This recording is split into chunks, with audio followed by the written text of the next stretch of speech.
Hi everyone. आज हम लोग टॉपिक कवर करेंगे हाइपरटोनिक सॉल्यूशन, हाइपोटोनिक सॉल्यूशन और आइसोटोनिक सॉल्यूशन। ये एक ऑस्मोटिक सिस्टम होता है। ऑस्मोटिक सिस्टम का मतलब होता है जब दो सॉल्यूशन को एक सेमी परमेबल मेम्ब्रेन से अलग किया जाए तो हम लोग देखते हैं कि नेट मूवमेंट सॉल्वेंट का किधर होता है। मैंने क्यों बोला कि नेट मूवमेंट सॉल्वेंट का, सॉल्यूट का क्यों नहीं बोला? उसके पीछे रीजन ये है कि जो सेमी परमेबल मेम्ब्रेन होता है वो सिर्फ सॉल्वेंट के मूवमेंट को अलाउ करता है, सॉल्यूट को अपने पास से आने जाने नहीं देगा। ये बात आपको समझ में आती है? तो देखिए, मैंने एक बीकर लिया है, बीकर में मैंने एक सॉल्यूशन लिया है और सॉल्यूशन में मैंने एक प्लेस किया है सेल को। तो अब आपको लग रहा होगा ये तो एक ही सॉल्यूशन है। नहीं, देखिए, अगर ये सेल है तो इसमें एक मेम्ब्रेन है, ठीक है, मैंने बोला था मेम्ब्रेन होनी चाहिए। इस सेल के अंदर भी एक सॉल्यूशन होगा, ठीक है, जो साइटोप्लाज्म है। और ये जो बीकर के अंदर हमने सॉल्यूशन आर्टिफिशियली दे रखा है, ये भी एक सॉल्यूशन है। तो दो सॉल्यूशन को हम लोगों ने किससे अलग किया? एक सेल के मेम्ब्रेन से, जो कि सेमी परमेबल है। ये बात समझ में आती है? सेम यहां पे भी वही सेटअप है और यहां पे भी वही सेटअप है। अब हम एक एक को समझते हैं, ठीक है। एक बात मैं और बताना चाहूंगा, जहां पे भी सॉल्यूट को ज्यादा देखता है कौन, पानी या फिर सॉल्वेंट, वो हमेशा चाहता है कि भाई मैं उधर जाऊं और उस चीज को मैं नॉर्मल कर दूं।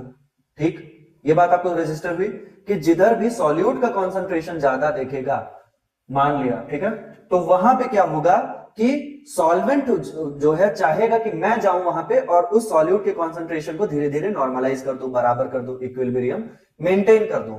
तो अब पहले टर्म को हम लोग समझते हैं हाइपरटोनिक सॉल्यूशन। हाइपरटोनिक का मतलब, हाइपर मींस ज्यादा, tonic means solute. Tonic means solute. अगर टॉनिक मींस आप सॉल्यूट, आपने इसको समझ लिया तो आपकी प्रॉब्लम यही खत्म हो गई है। हाइपर मींस ज्यादा, tonic means solute in solution, क्योंकि क्या नाम है, हाइपरटोनिक सॉल्यूशन।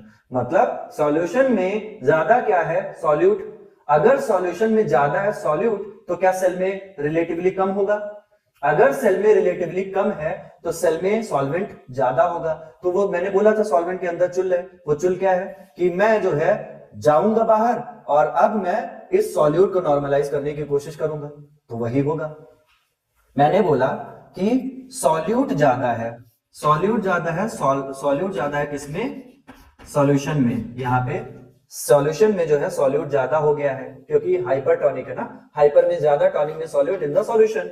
अगर यहां पे ज्यादा है तो इट मींस सेल के अंदर रिलेटिवली कम होगा, तो वाटर जो है बाहर की तरफ आएगा सेल से, और जैसे ही सेल से बाहर की तरफ आता है तो हम वाटर बाहर आता है, तो इस प्रोसेस को हम लोग बोलते हैं एक्सोऑस्मोसिस। ठीक है, ऑस्मोसिस का एक टाइप होता है एक्सोऑस्मोसिस। मतलब क्या हुआ, वाटर बाहर गया, रिलीज हुआ, ठीक है, एक्सोऑस्मोसिस। ठीक है, एक्सोऑस्मोसिस हुआ।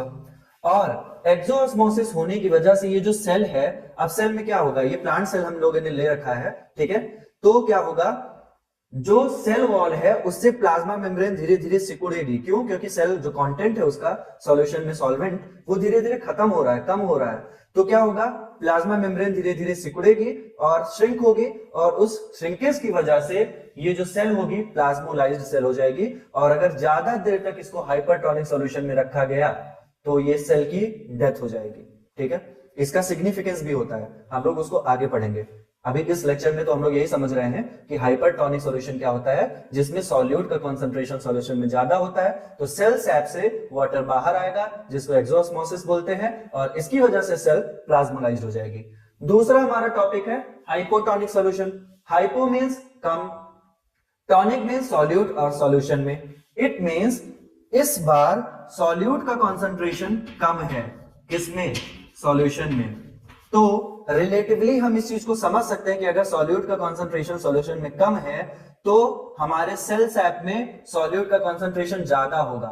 अगर ज्यादा होगा तो उसी चुल की वजह से ये जो सॉल्वेंट है फिर से क्या करेगा, सेल की तरफ मूव करना चाहेगा कि चलो भाई वहां पे सॉल्यूट ज्यादा है, उसको नॉर्मलाइज करते हैं। इस प्रोसेस को हम लोग बोलते हैं एंडोऑस्मोसिस। एंडोऑस्मोसिस।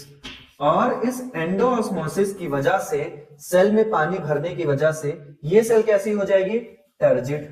ठीक है, टर्जिड हो जाएगी। ये टर्जिड हो जाएगी। इसको ज्यादा देर रखेंगे अगर हाइपरटोनिक सोल्यूशन में तो ये प्लाज्मोलाइज्ड हो जाएगी श्रिंकेज की वजह से। इसमें पानी भर रहा है, फूल के कुप्पा हो जा रही है ये सब, ठीक है, तो ये टर्जिड होगा।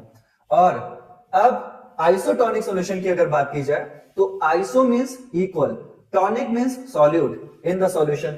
अगर सॉल्यूशन में सेल के मुकाबले यानी सेल के बराबर ही सॉल्यूट है तो क्या होगा, नॉर्मली क्या होना चाहिए, ना सेल से बाहर की तरफ सॉल्वेंट जाना चाहिए, ना सॉल्यूशन से सेल की तरफ यानी अंदर सॉल्वेंट को आना चाहिए। बट ऐसा नहीं होता है।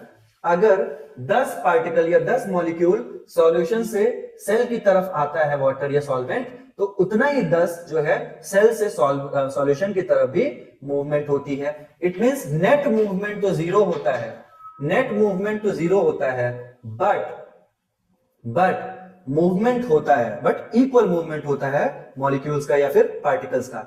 इसको पता कैसे किया गया था कि आइसोटोनिक सॉल्यूशन में मूवमेंट होता है बट नेट जो मूवमेंट होता है जीरो होता है। साइंटिस्ट ने क्या किया, उन्होंने दो सेटअप लिया, ठीक है, उनको आइसोटोनिक सॉल्यूशन का उन्होंने सेटअप लिया और उसको कनेक्ट किया सेमी परमेबल मेम्ब्रेन से, ठीक है, कनेक्ट कर दिया। अब क्या किया, पता करने के लिए एक के अंदर तो ब्लू डाई यूज किया और एक के अंदर ग्रीन डाई यूज किया।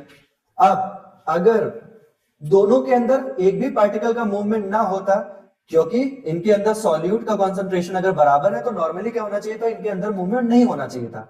बट इन्होंने ऑब्जर्व किया कि धीरे धीरे ब्लू कलर और ग्रीन कलर दोनों चेंज हो रहा है दोनों सॉल्यूशन में। तो इट मींस पार्टिकल्स का मूवमेंट हो रहा है बट इक्वल मूवमेंट हो रहा था। तो इस तरीके से पता चला कि जो आइसोटोनिक सॉल्यूशन होता है उसमें नेट मूवमेंट जीरो होता है। तो आई होप आपको हाइपरटोनिक, हाइपोटोनिक और आइसोटोनिक सॉल्यूशन अच्छे से समझ में आया होगा। तो अब मिलते हैं हम लोग नेक्स्ट लेक्चर में, तब तक के लिए अपना ख्याल रखें।